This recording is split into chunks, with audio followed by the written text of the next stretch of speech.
if this is prioritized or reprioritized to be number one, what are we stopping and what is the impact of what we stop?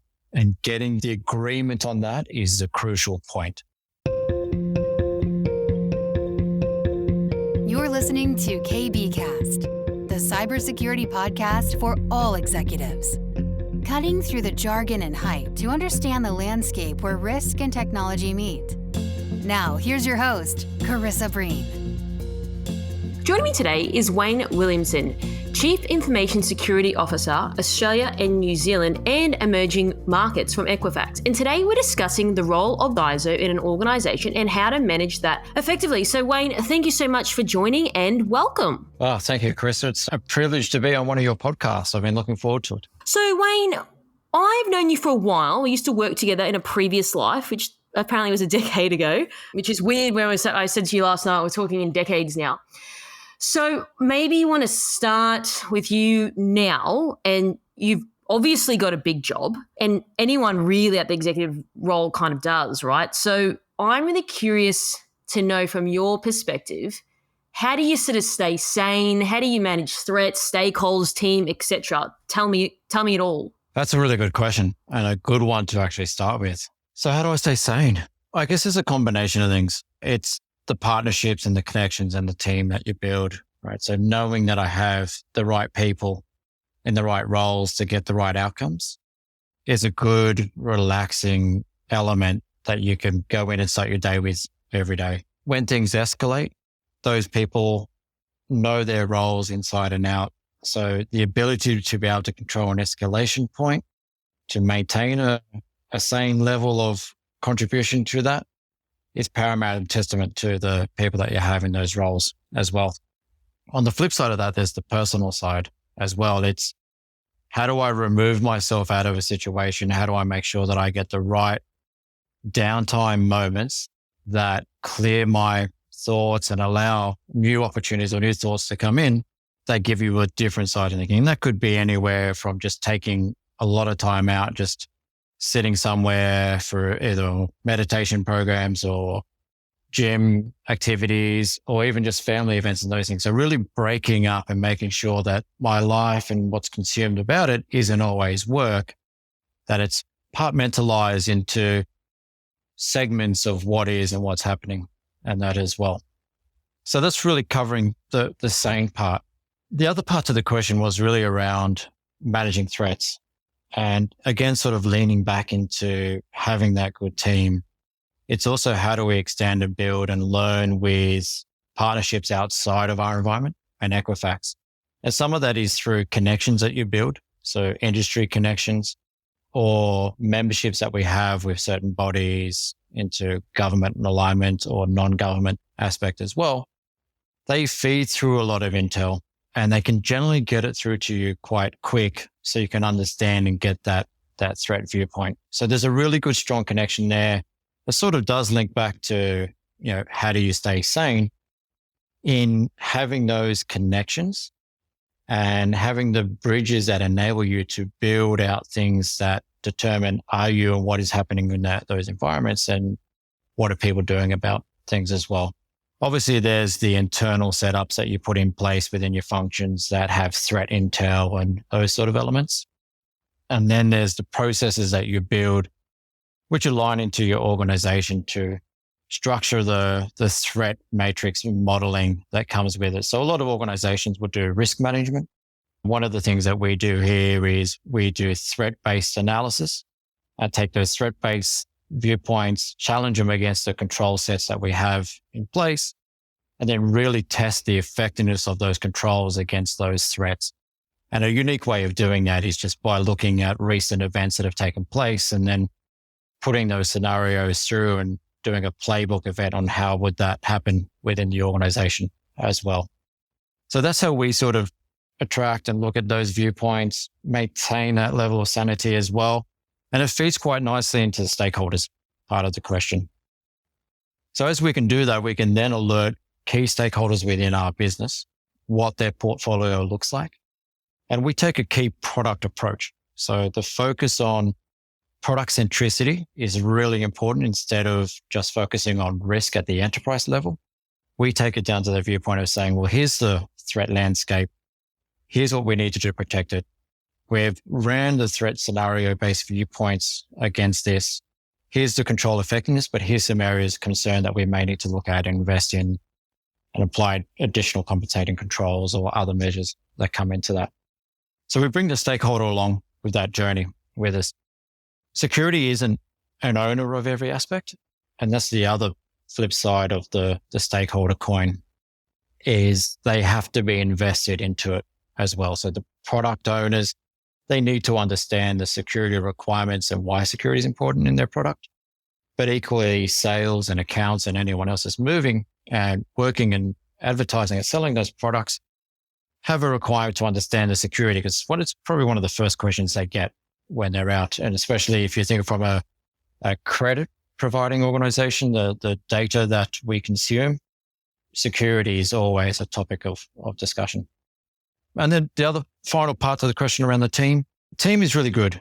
We got to get the balance of, I think earlier I said, the right people, the right roles. So it's that cognitive diversities, which I'm a fan of. So is it, and who is it, and what do they bring, and how does that get applied into that? But there's also a big element of fun within the team. We promote banter across the team. We actively have team engagements and lunch sessions and those sorts of things, because it's the team that works well together and gets along together and understands each part and what everyone does in those elements is what really shines and gets all of us through the sanity points, I guess, and enables us to deliver our expectations and do it in a manner that really shares. So it uplifts stakeholders. It builds better partnerships and relationships across the business. And externally, it's a good branding aspect as well. So we can take that viewpoint, and these individuals speak very highly of what we're doing because they're actively involved and really do feel part of a team. Well, thanks for that comprehensive response. I want to go back one step. You said something around when I get downtime. Do you get much downtime though? Only because of the nature of security, there's always something going on. It can be 24/7. Is that hard? It can be. If you've got key issues going on, so 0 days, and I'm going to really pick on the most obvious one that we've seen happen, it's probably a year ago now, over that Christmas period. And that was a scramble, and that was an impact of time, and it impacts family and those sorts of things. But they're very small and far and few in between, if that makes sense. Where you know that you're committed to get this done, it's going to impact then, but there's another opportunity to reclaw some downtime. And if you go in with that mentality of knowing that it's not always running at full pace, that there is the time to slow down, if you stop at those moments and take those moments of when it's a slow down period to refresh and replenish yourself, then you're prepared for that next run. And that's pretty much what it is. And how I've sort of focused on going through, it's knowing when to take the opportunities to just say, I can walk away. The team has got this one. I'm going to go and speak to some individuals or go for a run, go hit the gym, those sorts of things. But then also know when you need to step in and when you're required, and then own that step in as well. So I want to switch gears now. I want to get into organizational structure. You mentioned a couple of things there around having the right team, building the right team, making sure people are in the right roles, which sort of lends itself into the organizational structure. So maybe talk me through this, your thoughts, and then how do you go about this? Because I think over the years and also interviewing people, a lot of the things that people have said in the past, which you may agree on, is didn't have the right team, didn't have the right people in the right roles, had to move people around, which I guess then puts a burden on the security outcome for that organization if you don't have the right structure in place. So I'm just really keen to hear your thoughts on that. Yeah, it's a good question. So I didn't always get it right. At previous organizations, I had to do a couple of restructures, mostly to feel the way through as I was coming through, I guess, the CISO ranks, to get the best out of the teams, but not so much the teams, the best out of the individuals. So it's identifying the success measures that those individuals bring and then focusing on their strengths out of those success measures. There's no point in trying to invest in changing someone to fit into a role if that's not their strong point. You've got to find that strength element and make that role and opportunity happen. So there's two ways that I've sort of looked at this. One, if you're stepping into an organization and the organization is a little bit more grassroots, you have the ability to structure a very sort of security to the left, security to the right, and then business advisory governance model. So we always hear sort of security to the left that's embedding into technology and making sure security is aligned there, and you want product centricity viewpoints and those elements. Security to the right is getting it embedded into the business. So going back to the stakeholder point, how do you build the relationships with those stakeholders? Because ultimately, the security function, whether it's small or large, is performing a role. It's the responsibility of everyone within the organization to really be aware of what the security is. So building that into that capability is important. And then you've got your sort of structure in the middle that's giving you that risk governance response elements. On the flip side of that, if your organization is more mature and they've done some investment and your team is more mature, to that sort of sense as well, you'd probably want to align to the direction and outcome and the operating rhythm or model that the business runs to. And sometimes that changes. And to give an example here where I'm at with Equifax in Australia, we recently hired a new CTO into the role, who's taken on the transformation journey as well as the technology team. And he's pivoted the design of that into segments. So he's broken up what were previously known as sort of tribe models, but he's created sort of segment and principal leads and chapter leads and those sorts of things as well. I took my team and merged it into that structure. So because he's doing an organizational wide transformation and we partner quite closely with technology, it was a win-win for the business if we aligned into that model and created an ISO structure that fed into his sort of two-in-the-box model. So he's segmented areas where he's got business people and technology. We now implement security into those boxes as well. So sometimes it's about that, and that's probably the key message. It's you may be running, it may be working, but if the organization is changing, do you need to change? What are the tweaks that you need to do? And how do you keep it effective into that point? So you make a great point there around if the organization is changing, so do you. But do you think that people my company's changing, but I couldn't be bothered changing. It's all too hard basket. There's probably a bit of that in there as well. I mean, at the end of the day, we're all creatures of habit. No one enjoys change. It's hard. It depends on the size of the organization as well. But would you say that, in your experience working across the industry as well and with peers, that people are sort of more apprehensive about that change, even though their organization is changing day to day? Yeah, definitely. So people generally are afraid of change, but the reality is if you don't change, you sort of get left behind. And the speed and velocity of the business starts changing. And when it does eventually get its new rhythm, the rhythm is too fast for you to then pick up the pace and get into. And what that happens there is you'll get a result of burnout. So this is where you do hear the burnout occurring because you're running at a faster pace because you haven't designed and structured and you weren't aware of that business change and alignment. Or as you called out, you didn't know how to make that change. You weren't committed to the communications. There might have been some hard conversations that needed to take place about moving people around. You didn't want those things. But you're going to have a bigger issue down the line when those people are sitting there and they're bored, it's repeatable, or they don't see the career growth. They don't get the engagement that they used to get because the business model has changed. They're finding it more challenged to get information out of stakeholders because those stakeholders don't work in the old operating rhythm. They're in a new rhythm. Those things all add complexity on to the way that the team then operates, and it just grows bigger and bigger to that point. So you said before, if you don't grow and evolve, you're going to be left behind. Would you say that there are definitely people in that boat and that boat's filling up more and more each day because people aren't changing and they are being left behind? Yeah, there is. Where we really see it work well is in the environments that are fully agile because they understand the change and the requirements that go into that. And their operating models, play into that. They play into the ability to pivot. Where you're more in the sort of old structure place of centralized, possibly hidden away underneath a technology function, you've got to get through layers of capability, and then you've got to try to influence. And if the relationships with executives or buy-in or anything like that hasn't taken place, you're always going to have that challenge. And then you'll get the high attrition rates that are occurring in some aspects. And we hear about this. We hear about cybersecurity is a hot industry. There's not enough talent.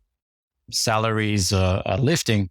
But some of this is just down to the structure and the opportunities that we build, because cybersecurity at nearly every organization is pretty much the same requirements. We're all working with technology. We're all dealing with the same issues and threats and vulnerabilities that are occurring. Some a little bit different. Some people have got regulatory, some have got different products which have different points. Point in case, move it. But if you're dealing with that vulnerability, you've got the product, you may not have the product. No matter where a security professional goes, it's going to be those same sort of aspects that they're dealing with. So what keeps someone and what makes them leave is the question. And that's all going to come down to what I was saying before, the ability to be as a team, the ability to understand the strengths those individuals bring and then playing them to those strengths, then investing in those individuals and making sure that they have the career path, and then making sure you're looking for fresh talent that thinks outside the box, may come from a totally different background, and giving them opportunities to grow in those teams as well. And then you're building layers of mentorship and opportunity, and that is into it. You mentioned velocity. So the operative word is velocity that I want to focus on for just a moment. Obviously, as things increase, speed of things increases. So does that then mean constant change for people? And then if so, is that exhausting? It can be if you're not looking at it through the right lens. So when I look at velocity, I look in the sense of if we're transforming, the business is transforming, not just from stability, but they want to transform the ability to be able to grow faster and do business faster. If you're stuck in a traditional security model and you don't fit into that, then your SLAs are going to be out.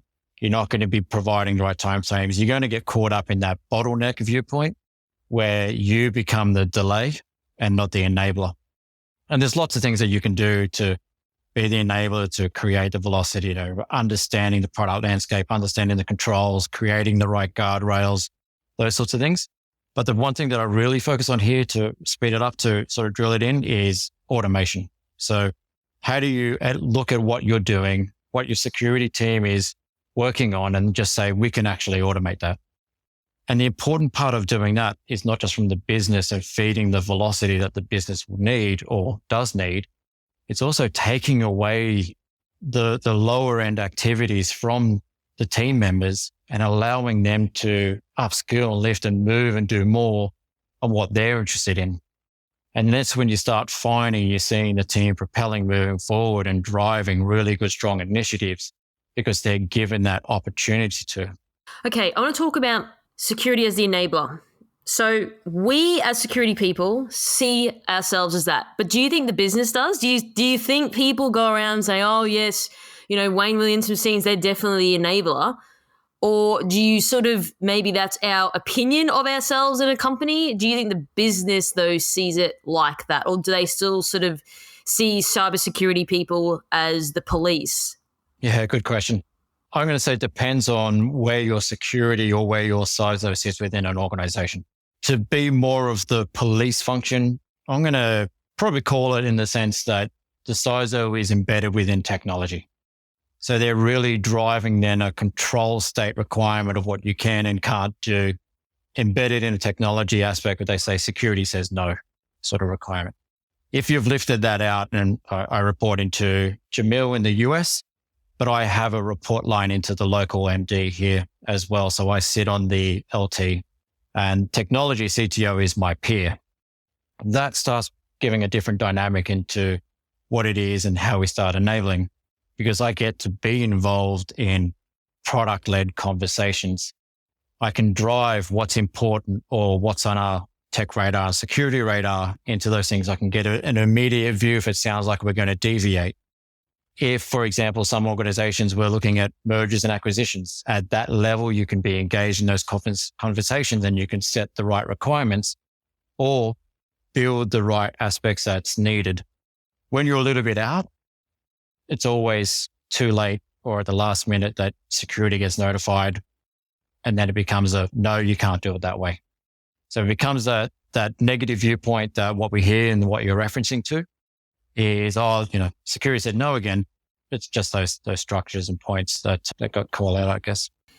So just to sort of press on this a little bit more, over the years, people have 100%. I mean, you and I know this firsthand. Security said I can't do it, and then the whole project's now in the red, or whatever goes on. So would you say that now, with everything that you're sort of talking about, how you frame things, a better alignment, getting recognition from the MD and friends to say like, hey, this is a really great idea, what Wayne's driving at the coalface. Do you think that now over time, people will start to see cybersecurity as more that enablement function versus the historic, you guys are the police, you're stopping me from doing my projects, etc. Will it just take time though to see that maturation of that headspace towards cybersecurity teams change? Yeah, I'm going to agree with the last one. It's definitely going to take time. And the indicator of where we're really going to see it change, and we're starting to see it change a bit more in the US and a little bit here in terms of the regulatory-driven side, is when we start seeing security people sitting on board or as board members. That's where we're really going to get the viewpoint then of, okay, this is now security is definitely seen as that business enabler. And one of the conversations that I have locally here is security touches nearly every part of the business. Even if it's a process or paper-related element where security points that come into that now, depending on the data. So you're crossing the security and privacy, but there's still those elements that come in, or fraud or investigation parts that start coming into those elements as well. So we're really an all business, all approach, all arms out, covering every aspect of that. It's how do you bring that to light? And yeah, moving forward, it's difficult to see now, but when we start seeing those seats at board tables get filled with security individuals, that's when we're really going to see, right, there's that full enablement view now. Everyone understands this is a business function, not just a security, let's take it off the back of technology or something function. So on that note, how do you sort of manage then handling team priorities? Like, people are always going to say like their stuff's more important and urgent and it was due yesterday, and it may well be, but you can't handle sort of everyone's requests concurrently, because I mean you've probably got people requests coming out your eyeballs each day. So how do you handle that? Yeah, it's going to probably go back to where we talked about managing threats and then understanding what they're trying to do into where it's at. A lot of it is, yes, you need to understand the business, where it's going, what is the ask that they're trying to bring here, but what is the actual priority? Where is it? And is it a pivot because it's pressure? Is it a regulatory-driven requirement? Is there going to be a monetary-related fine, or is a regulator going to come and shut down the business? So what is that scale that we're being asked to do something? So it's driving that priority viewpoint, but then also understanding that in terms of the concept of what impact it has to the business. Then there's the usual conversation. Where is it now, to how far it needs to be, to how many resources does it take? But the most important question is, and this is not just for the security team, this is for what would happen at the leadership team level, is if we need to do this, if this is prioritized or reprioritized to be number one, what are we stopping? And what is the impact of what we stop? And getting the agreement on that is the crucial point. So prioritization is definitely always going to happen. But my approach is getting the both side viewpoint of, we can do that and we understand the business impact. We know your requirements. We understand the risk, or we understand the risk reduction that this is going to bring. But here's the things that need to stop. And here's the impact that's going to happen when we do that. The other side to it is asking the other questions of, is this going to incur additional costs? What does this look like in terms of ongoing running? And we've got contractors in place, or you've got statement of work with partners or those sorts of things. Those are the additional things that are going to get impacted if there's a reprioritization model as well. So is it hard to get agreement though in these situations? Because you've obviously got people looking at things from different viewpoints. Does it take a little bit of deliberation you finally get there? Or sometimes is it agree to disagree, or it takes a little bit of time for people to come around to your sort of decision? Or how does that look? It looks challenging, right? Because it falls back into how do you keep security as an enabler? So you got to stay out of that box of, well, actually, no, we can't reprioritize it because there's a security vulnerability that we're dealing with here. We just can't stop it. It's a critical or something like that. It's actually, I understand what you're saying. Here's the impact, but here's the impact it's going to cause to this part of the business over here. How do we build a solution and come out of this together? What does it look like? And a lot of the times you'll find when you actually step it through and explain that and explain what's happening in another part of the business and why that might be a priority one or the key priority issue or management or structural delivery, they pretty much understand what's happening, and they will come back with a new, unique way of being able to do both together. So they might identify different resources from a product or business or operational side that they can stop on a lower end project and apply on the key project that they want done. And likewise on the security side. So it becomes a negotiation through that, but it has to be an acknowledged negotiation.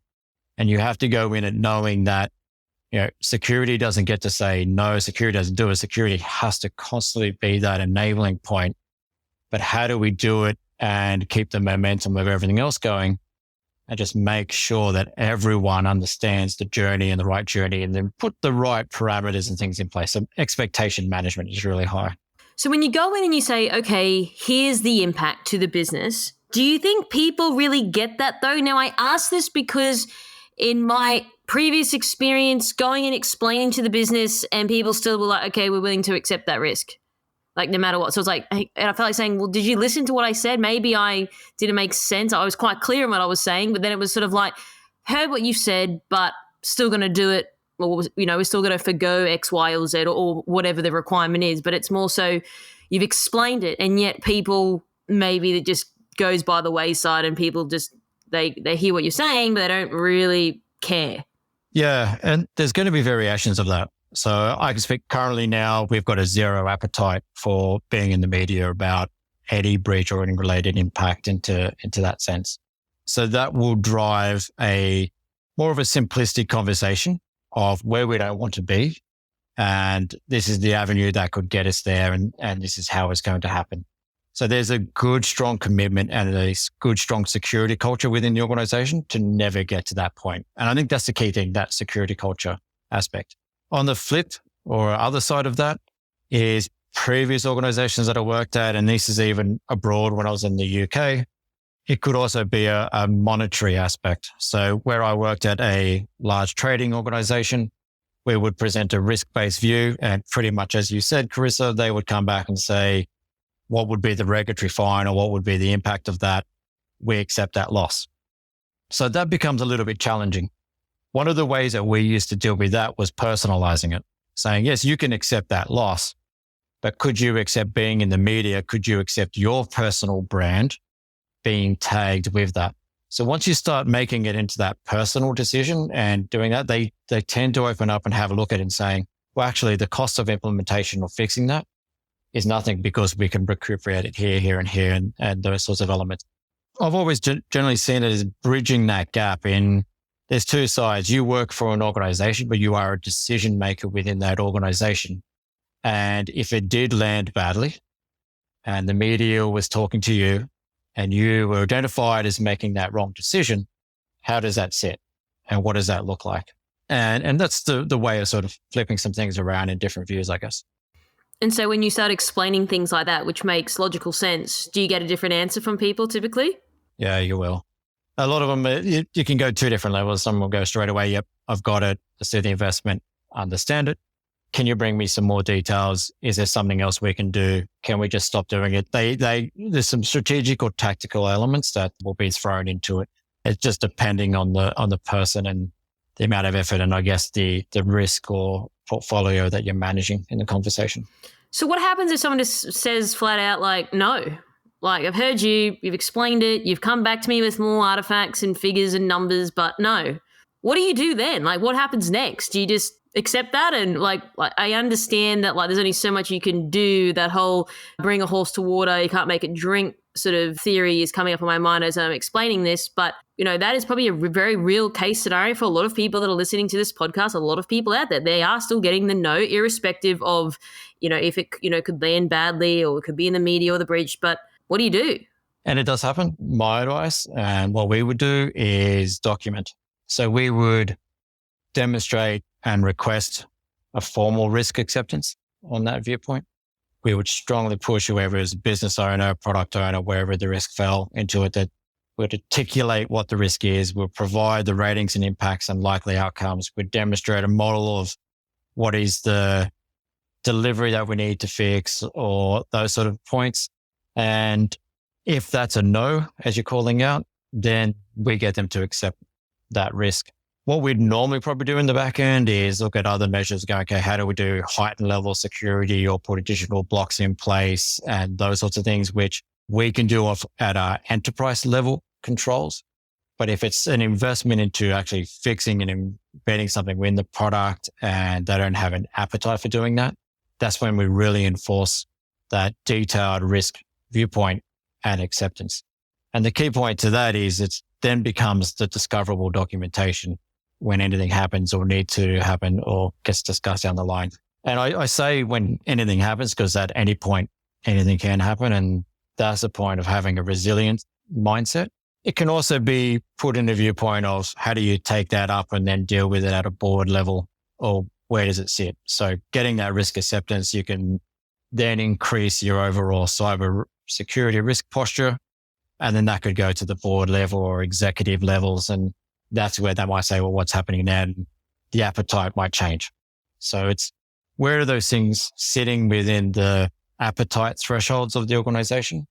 And if it's within the appetite of a business owner, they start adding up, they could change the overall cybersecurity posture, risk position.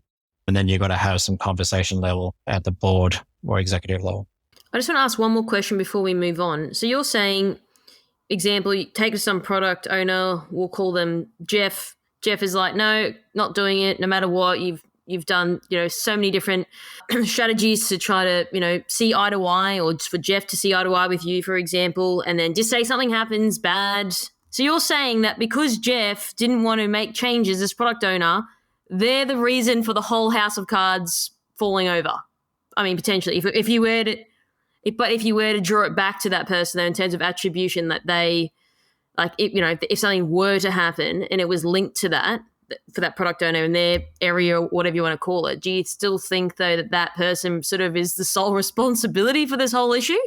No, I wouldn't say sole responsibility, but it'd be a clear issue in their accountability that they have over that. And if an issue has been presented in an adequate manner and they've understood what that means and the ramification, and they have that accountability over that, then yeah, they will be in the heavy line of discussion of when or if something happens.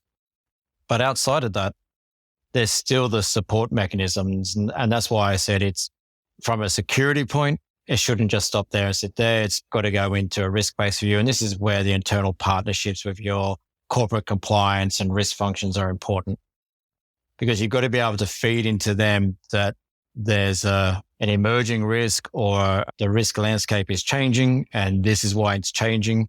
And that could even be a non-cybersecurity risk viewpoint. It could be a business or operational risk or a funding issue that is driving these new risks within the business as well. And getting that discussed at the executive level. And if it was accepted there into the board, then it's a business decision that caused that point. So they're all going to have a seat at the table when something goes wrong, but it's really going to get down to what is it and why was the decision made? And this is where you'll normally hear a lot of people say, I made the best decision I could with that bit of information that I had at that time. And that's why I was really focusing back on, it's got to be detailed. You've got to really go through every aspect. It can't just be, hey, this could lead to a vulnerability or a breach or an impact. It's got to be how, why, where did we see it? Has it happened to another organization using a similar product or platform? So it's got to be really detailed in that sense. Most of the time when you get to that, you're never really going to get a no. Everyone's going to understand it. But in the edge case that you do, then you'd be following those lines of internal compliance, risk functions, executive, buy down and up to the board. So I want to sort of now bring the interview full circle and go back to the role of a CISO or CISO, depends on who you ask. But how would you say, there are people out there that have different versions of the role of a CISO or a CISO. Would you agree with that statement? I think there's technical CISOs. I think there's strategic and business. I think there's CISOs that operate as more evangelists. So speaking about the products within their organization underneath that banner of a CISO. So I think there's different variances.